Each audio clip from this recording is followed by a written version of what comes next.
నాకు కాంగ్రెస్ పార్టీ మీద ఎందుకు అనుమానం వస్తుంది అని అంటే, కాళేశ్వరం మీద సిబిఐ విచారణ జరపాలని రఘునందన్ రావుగా ఒక భారతీయ జనతా పార్టీ నాయకుడిగా నేను ఎందుకు డిమాండ్ చేస్తా ఉన్నా అంటే, కాళేశ్వరం సమీక్ష మొత్తం జరిగితే అసలు దోషి బయటకు వస్తాడు. నేను మీకు చెప్తా, ఒక ఇండివిజువల్, ఒక వ్యక్తి స్వతంత్ర భారతదేశంలో ఇంత పెద్ద కుంభకోణం చేసిన ప్రాజెక్ట్ ఇంకేది లేదు ఈ దేశంలో. This is the first ever biggest corrupt practice.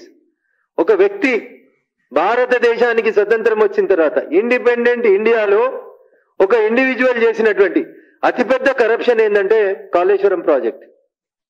నేను ఏదో వేగంగా చెప్పిపోవడానికి రాలేదు, గణాంకాలు చెప్పడానికి వచ్చిన మీ దగ్గరికి. మే 2007లో స్వర్గీయ రాజశేఖర రెడ్డి గారు మొదలుపెట్టారు దీన్ని. ఆ రోజు దీని ఎస్టిమేటెడ్ కాస్ట్ వచ్చి 17,875 కోట్లు. మే 2007 గౌరవనీయులు స్వర్గీయ నాటి రాష్ట్ర ముఖ్యమంత్రిగా ఉన్నటువంటి రాజశేఖర రెడ్డి గారు ఈ ప్రాజెక్టుని doctor BR Ambedkar Pranahita Chevella Sujala Sravanthi lift irrigation project పేరిట ప్రారంభం చేయాలని ఎస్టిమేషన్ చేసిన రోజు 160 టీఎంసీలు 12.21 లక్షల ఎకరాల కోసం అని చెప్పి ప్రాజెక్టుకి ప్రారంభోత్సవం జరగాలని అంచనా వేసిన రోజు దీని కాస్ట్ వచ్చి 17,875 కోట్లు. రాజశేఖర రెడ్డి గారు బతికుండగానే ఈ ప్రాజెక్టును ఒకసారి రివైజ్ చేసిండ్రు డిసెంబర్ 2008లో. స్వర్గీయ రాజశేఖర రెడ్డి గారు రివైజ్ చేసిన రోజు అప్పుడున్నటువంటి 160 టీఎంసీలకి ఇంకొక 20 టీఎంసీలు అదనంగా కలిపి దాదాపు 2 లక్షల ఎకరాలు ఇంకా అదనంగా పెంచి అప్పుడు అనుకున్నటువంటి 12.21 లక్షల్ని 14.21 లక్షలకి పెంచి ప్రాజెక్టు కాస్ట్ ని 38,500 కోట్లకు పెంచాలని గౌరవ స్వర్గీయ నాటి ముఖ్యమంత్రి రాజశేఖర రెడ్డి గారు ఉన్నప్పుడు రివైజ్ అయింది. 2008 వరకు జరిగినటువంటి ఈ టెండర్లు, ఈ ప్రాసెస్ లో సుమారు 11,000 కోట్ల రూపాయల పనులని పూర్తి చేసినామని కాంట్రాక్టర్లు డబ్బులు కూడా క్లెయిమ్ చేసుకున్నారు, తీసుకున్నారు. 2016లో చంద్రశేఖరరావు గారు నాటి టిఆర్ఎస్ అధినేత, నాటి ముఖ్యమంత్రి గారికి ఒక కల వచ్చింది. ఈ ప్రాజెక్టు డిజైన్ మార్చాలని, కొత్తగా కట్టాలని, దాని లోపల ఇంకా ఎక్కువగా ప్రజలకు ఉపయోగం జరగాలని చెప్పి ఒక కార్యక్రమాన్ని వారు మొదలుపెట్టిండ్రు. వారు మొదలుపెట్టిన రోజు వారు వేసినటువంటి అంచనా డిపిఆర్ ప్రకారం 63,000 కోట్లకి అంచనాతోటి 2016లో చంద్రశేఖరరావు గారు కాళేశ్వరం అనేటువంటి ప్రాజెక్టుకి ప్రపోజల్స్ రెడీ చేసి ముందు చేసినారు. 63,000 కోట్లు కాస్త డిపిఆర్కి వచ్చేసరికి 80,000 కోట్లు అయింది. ఈ రోజు దాకా ఖర్చు పెట్టింది 105,000 కోట్లు ఖర్చు పెట్టిండ్రు. జూన్ 2024కి ఈ ప్రాజెక్టు పూర్తి చేస్తాం, దీని కాస్ట్ వచ్చి 1,48,000 కోట్లు అని చెప్తున్నారు. కాదు దీనికి ఇంకొక 1,000 కోట్లు అదనంగా ఖర్చు అవుతుందని మొత్తం 1,49,317 కోట్లు కావాలని చెప్పి దీన్ని జూన్ 2024కు పూర్తి చేస్తామని పేపర్ల మీద మంచి మంచి అందమైనటువంటి నివేదికలను తయారు చేసి పుస్తకాలు తయారు చేస్తున్నారు. ఎంతకు మొదలైందన్న 17,875 కోట్లకు మొదలై ఆ రోజు 12 లక్షల ఎకరాలకి మొదలైనటువంటి కాళేశ్వరం, ఇయాలటి కాళేశ్వరం, నాటి ప్రాణహిత చేవెళ్ల 17,875 కోట్ల నుంచి 1,49,317 కోట్లకి ఎన్హాన్స్ అయింది. అంటే తెలంగాణ సమాజం ఒకసారి ఆలోచించుకోవాలి.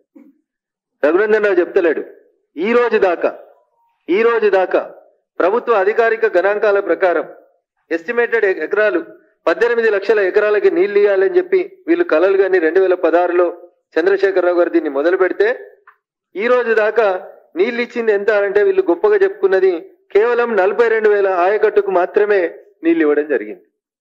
ఎంత ఖర్చు పెట్టిరన్నా ఇయ్యలేడు దాకా 105,000 కోట్ల రూపాయల నిధులని ఖర్చు చేసి 105,000 కోట్ల రూపాయలని ఖర్చు చేసి ఇయ్యాలటి దాకా వీళ్ళు ఇచ్చినటువంటి ఎకరాలు ఎంత అంటే 42,000 ఎకరాల ఆయకట్టుకు మాత్రం అదనంగా నీళ్లు ఇవ్వగలిగింది 10 సంవత్సరాల బీఆర్ఎస్ ప్రభుత్వ పాలన. ఇదంతా మెష్ అవుతుంది కాబట్టి ఏసీబీ ఇన్వెస్టిగేట్ చేస్తేనో, మేడిగడ్డ పోలీస్ స్టేషన్లో ఎఫ్ఐఆర్ చేస్తేనో దీనివల్ల ఫలితం జరగదు. కాబట్టి దీని వెనకాల ఉన్నటువంటి కంపెనీ తెలంగాణ సమాజం అంతా తెలుసు, దేశం అంతా తెలుసు. మెగా ఇన్ఫ్రాస్ట్రక్చర్ అనేటువంటి మెగా అనేటువంటి ఒక కంపెనీ దీని వెనకాల ఉంది. ఈ ఒక్క కంపెనీయే సుమారు 48,000 కోట్ల రూపాయలు out of 1,05,000 crores of rupees లో 48,000 కోట్ల రూపాయల లబ్ధి జరిగిందంటే అదొక మెగా కంపెనీకి మాత్రమే జరిగింది అనేది ఇప్పటిదాకా అనేక రకాలైనటువంటి నివేదికలు, రాష్ట్ర ప్రభుత్వం ముందున్నటువంటి నివేదికలు తెలియజేస్తున్నాయి. ఇవన్నీ కప్పిపుచ్చుతున్నారు. కాబట్టి నేను గౌరవ ముఖ్యమంత్రి రేవంత్ రెడ్డి గారికి ఒకటే మాట్లాడుతున్నా. ఉత్తమారెడ్డి గారు సమీక్షించిర్రు, ఎల్ఎన్టీని తిట్టిర్రు, రేవంత్ రెడ్డి గారు సమీక్షించిర్రు, మొత్తం డీటెయిల్ గా రిపోర్ట్ ఇయ్యండి, అవసరమైతే హైకోర్టుకు ఉత్తరం రాస్తాం, సిట్టింగ్ జడ్జి తోటి విచారణ జరుపుతాం. ఎందుకన్నా ఇవన్నీ డొక్క తిరుగుళ్ళు ఎందుకు? స్ట్రైట్ మీరే అమిత్ షా గారికి రాసిన ఉత్తరంలో ఏం రాసిరంటే, నా దగ్గర కాళేశ్వరం ప్రాజెక్టుకు సంబంధించిన అవినీతి ఆధారాలన్నీ నా దగ్గర ఉన్నాయి, మీరు విచారణ ప్రారంభిస్తామంటే నేను పూర్తి సాక్ష్యాధారాలు మీకు ఇస్తా అన్నారు వారు.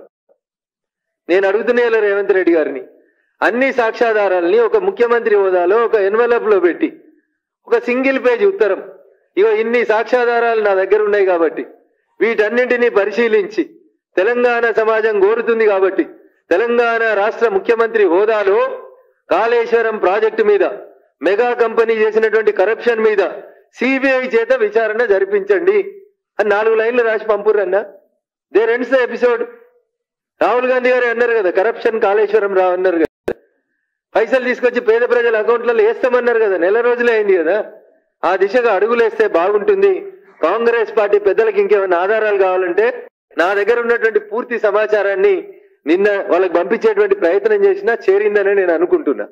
ఈ ఆధారాలు ఇంకా వాళ్ళకి చేరలేదంటే ఖచ్చితంగా ఈ ఆధారాలను వాళ్ళకి పంపించడానికి నేను సిద్ధంగా ఉన్నా.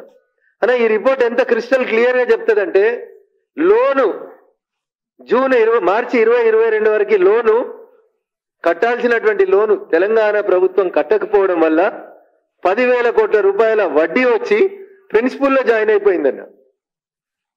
10,000 కోట్ల రూపాయల వడ్డీ వచ్చి ప్రిన్సిపల్లో యాడ్ అయిపోయింది మార్చి 2022 వరకు వడ్డీ కట్టకపోవడం వల్ల.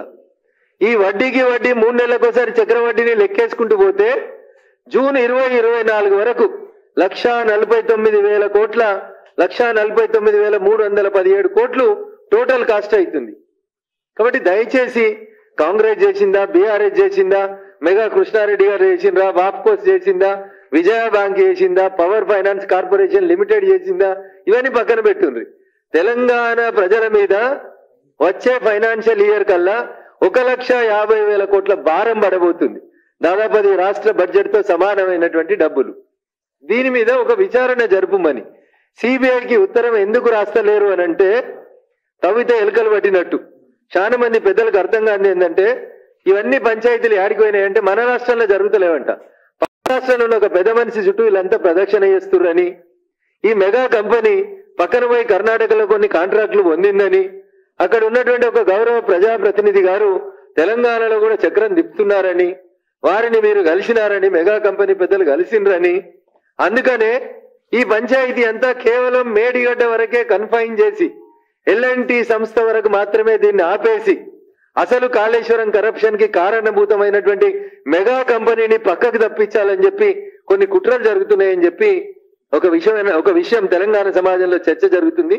అందుకని దయచేసి గత ప్రభుత్వం చేసుకున్నటువంటి ఒప్పందాల లోపల భాగస్వాములు ఎవరు, కరప్షన్ ఎక్కడ జరిగింది, బిహెచ్ఎల్ కి 1,300 కోట్ల రూపాయల విలువ చేసే మోటార్లు కొనుగోలు చేసి 7,300 కోట్ల రూపాయల డబ్బులు చెల్లిస్తే ఇవాళ దాకా ఇన్వాయిస్లు రాలేదని కేంద్ర ఆడిట్ సంస్థలన్నీ అడిగితే కూడా ఎందుకు రాష్ట్ర ప్రభుత్వం నివేదిక ఇస్తలేదో ఒక్కసారి దయచేసి ఆలోచించాలి. సో కాళేశ్వరం మీద 1 నిమిషంలో అసెంబ్లీలో పవర్ పాయింట్ ప్రజెంటేషన్ తోటో లేకపోతే హైకోర్టులో మేడిగడ్డ ఎఫ్ఐఆర్ ని సిబిఐకి ట్రాన్స్ఫర్ చేయమని కథను డైవర్ట్ చేయడానికో దయచేసి చేయొద్దని, నిజాయితీగా తెలంగాణ సమాజం పక్షాన గట్టిగా నిలబడతా కొట్లాడతా అని చెప్పినటువంటి ముఖ్యమంత్రి గౌరవనీయులు రేవంత్ రెడ్డి గారు మీ కష్టం లేకుండా, మీ మీద బురద పడకుండా ఒక 4 లైన్లు పెట్టి భారత ప్రధానమంత్రికి మీరు ఉత్తరం రాయండి, సిబిఐ చేత విచారణకు అడుగుదాం, మీరు ఉత్తరం రాస్తే ఆ దిశగా భారత ప్రభుత్వం అడుగులేసేటట్టు భారతీయ జనతా పార్టీ నాయకులుగా మేము కూడా ప్రయత్నం చేస్తాం. తెలంగాణ ప్రజలకి దక్కాల్సినటువంటి సొమ్ముని తిన్నటువంటి సంస్థలు, వ్యక్తులు ఎవరైనా వాళ్ళ నుంచి కక్కిద్దామని చెప్పి గౌరవ ముఖ్యమంత్రి రేవంత్ రెడ్డి గారికి విజ్ఞప్తి చేస్తూ, తెలంగాణ సమాజం ఆలోచించాలి. సమీక్షలు, హైకోర్టు జడ్జీల చేత విచారణ కోసం అని రాస్తున్న ఉత్తరాలు, ఇవన్నీ కేసును పక్కదారి పట్టించి ఎవరిలో కాపాడేందుకు చేస్తున్నటువంటి ప్రయత్నాలుగా భారతీయ జనతా పార్టీగా మేము భావిస్తా ఉన్నాం.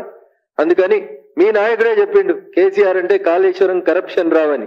అందుకని ఆ కాళేశ్వరం కరప్షన్ రావు మీద ఇలా మీకు అవకాశం వచ్చింది కాబట్టి అర్జెంటుగా సిబిఐ చేత విచారణ జరిపించేందుకు ఉత్తరం రాసి మీ నిజాయితీని, మీ చిత్తశుద్ధిని, తెలంగాణ ప్రజలు మీకు ఇచ్చినటువంటి మ్యాండేట్ ని అక్షర సత్యంగా నిరూపించుకోవాలని గౌరవనీయులు రాష్ట్ర ముఖ్యమంత్రి రేవంత్ రెడ్డి గారికి విజ్ఞప్తి చేస్తా ఉన్నాం.